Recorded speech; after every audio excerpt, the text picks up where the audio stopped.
মধ্যপ্রাচ্যের শাসকরা কার কথা মতো চলে? কেন মধ্যপ্রাচ্যের শাসকরা নিজে নিজে কোনো সিদ্ধান্ত গ্রহণ করতে পারে না? তারা কাদের হাতের পুতুল? সম্প্রতি ডোনাল্ড ট্রাম্প একটা বক্তব্যে বলেছে যে আরবের শাসকরা তার পাছাচাটি, বিশেষ করে সৌদি আরবের কথা বলেছে, সৌদির শাসকদের কথা বলেছে। এত বড় একটা জঘন্য কথা সে প্রকাশ্যে বলল, কিন্তু তারপরেও আরব শাসকরা বা সৌদির বাদশাহ বা বিন সালমান এটা নিয়ে কোনো কথাই বলল না, বা এর কোনো প্রতিবাদ করলো না, বা এটা নিয়ে কোনো একটা কথা বলল না। কেন? কারণ তাদের কথা বলার মতো কোনো সামর্থ্য নাই, কোনো শক্তি নাই, প্রতিবাদ করার মতো তার সেই সাহস নেই। কেন? কারণ এই মধ্যপ্রাচ্যের শাসকরা সবাই জিম্মি একটা সিন্ডিকেটের কাছে। কোন সে সিন্ডিকেট? যে সিন্ডিকেটের কাছে স্বয়ং জিম্মি হচ্ছে ডোনাল্ড ট্রাম্প। কোন সেই সিন্ডিকেট? সেটা হচ্ছে অ্যাপস্টেইন ফাইল। এই অ্যাপস্টেইনকে, এটা নিয়ে আমরা কম বেশি সবাই জানি, সারা পৃথিবীতে এটা নিয়ে ব্যাপক আলোচনা সমালোচনা হয়েছে।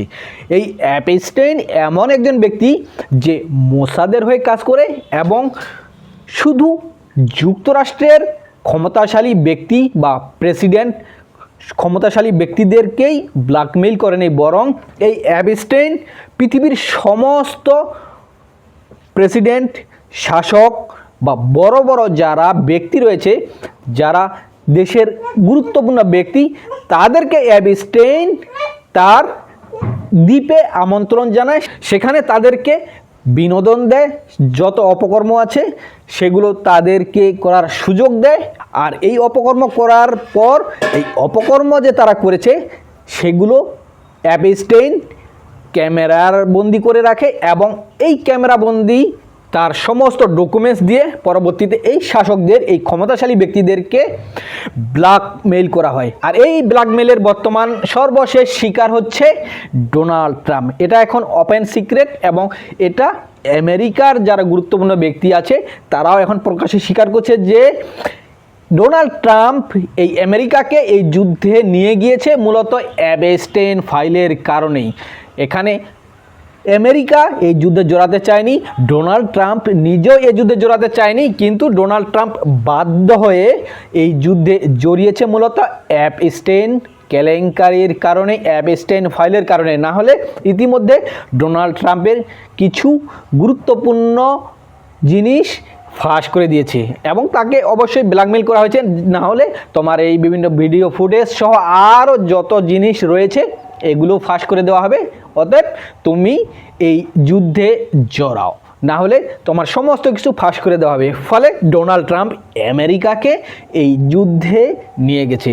আর ডোনাল্ড ট্রাম্প এখন মধ্যপ্রাচ্যের শাসকদের, বিশেষ করে সৌদি আরবের শাসকদেরকে নিয়ে যে এমন একটা কথা বলল যে সৌদির শাসকরা তার পাছাচাটি, এরকম একটা কথা বলার পরেও সৌদির শাসকরা কোনো কথা বলল না। কারণ কি?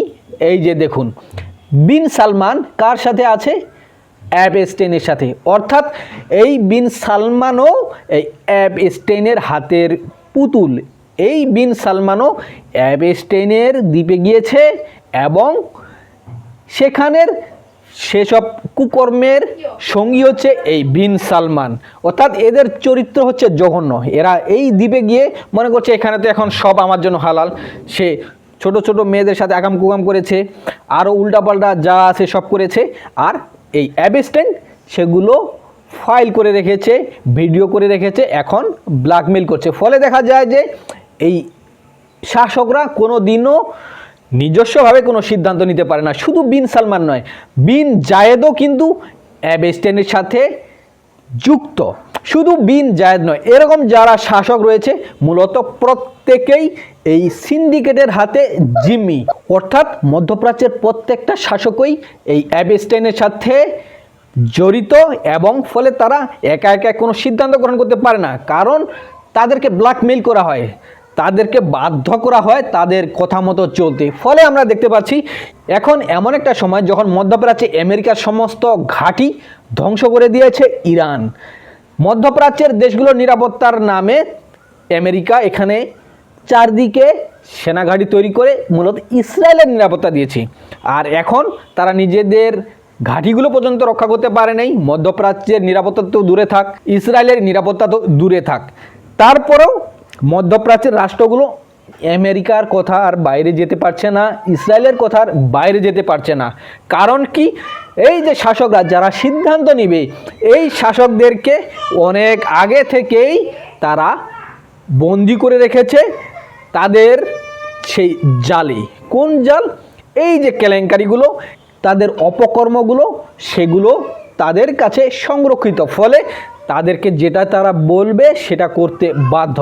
আর এত বড় একটা অপমান করলো ডোনাল্ড ট্রাম্প, সেজন্যই মূলত মধ্যপ্রাচ্যের শাসকরা কোনো রকম কথা বলছে না, কারণ সেই সাহস তাদের নেই। তারা জিম্মি হয়েছে। তাদের চরিত্র কেমন সেটা অ্যাবস্টেইন ফাইলের মধ্যেই গচ্ছিত আছে। তারা একটু এদিক সেদিক করলেই তাদেরকে ব্ল্যাকমেইল করা হবে, সেগুলো ফুটেজ ওপেন করে দেওয়া হবে, শাসন কাঠামো নিয়ে টান দেওয়া হবে, তাদেরকে সিংহাসনচ্যুত করার জন্য হুমকি দেওয়া হবে। অর্থাৎ মধ্যপ্রাচ্যের প্রত্যেকটা শাসক হচ্ছে ইহুদিদের হাতের পুতুল। যেখানে স্বয়ং মার্কিন প্রেসিডেন্ট ইহুদিদের হাতের পুতুল, সেখানে এই মধ্যপ্রাচ্যের শাসকরাও ইহুদিদের হাতের পুতুল হয়ে আছে। আর সেজন্য আমরা দেখতে পাই এই মুসলিম শাসকরা কোনো রকম ইসলামের জন্য কাজ করাতে দূরে থাক, তারা তাদের নিজের দেশের স্বার্থেও কাজ করে না, বরং তারা কার সাথে কাজ করে? সর্বপ্রথম তারা ইসরায়েলের স্বার্থকে প্রাধান্য দেয়। তারা ইসরায়েলের সাথে সম্পর্ক স্বাভাবিক করতে চায়, তারা ইহুদিদের নিরাপত্তা দিতে চায়, তারা আমেরিকার ঘাঁটি তৈরি করে দিতে চায়, তারা আমেরিকা ইসরায়েল তাদের নিরাপত্তা দিতে চায়। অথচ তাদের প্রথমে দায়িত্ব ছিল তাদের নিজের দেশকে স্বাবলম্বী করা, মুসলিম বিশ্বের স্বার্থে কাজ করা। কিন্তু মধ্যপ্রাচ্যের শাসকরা কোনোদিনও সেটা করেনি, কারণ তারা চরিত্রহীন এবং তারা অ্যাবস্টেনের মতো একজন কুলাঙ্গার ব্যক্তির সাথে সম্পর্ক রক্ষা করে চলে। তারা অ্যাবস্টেনের সাথে আকাম কুকামের সাথে জড়িত। সেজন্যই মূলত মধ্যপ্রাচ্যের শাসকরা নিজে নিজে কোনো সিদ্ধান্ত গ্রহণ করতে পারে না, সেই সাহস নেই। আবার সেটা করতে গেলেও তারা ব্ল্যাকমেইলের শিকার হয়। সেজন্যই মূলত তারা পরাধীন এবং তারা মুসলিম উম্মাহের স্বার্থে বা তাদের নিজেদের দেশের স্বার্থেও কোনো কাজ করতে পারে না। তারা যাহাই করে আমেরিকার স্বার্থে কাজ করে, যাহাই করে ইসরায়েলের স্বার্থে কাজ করে।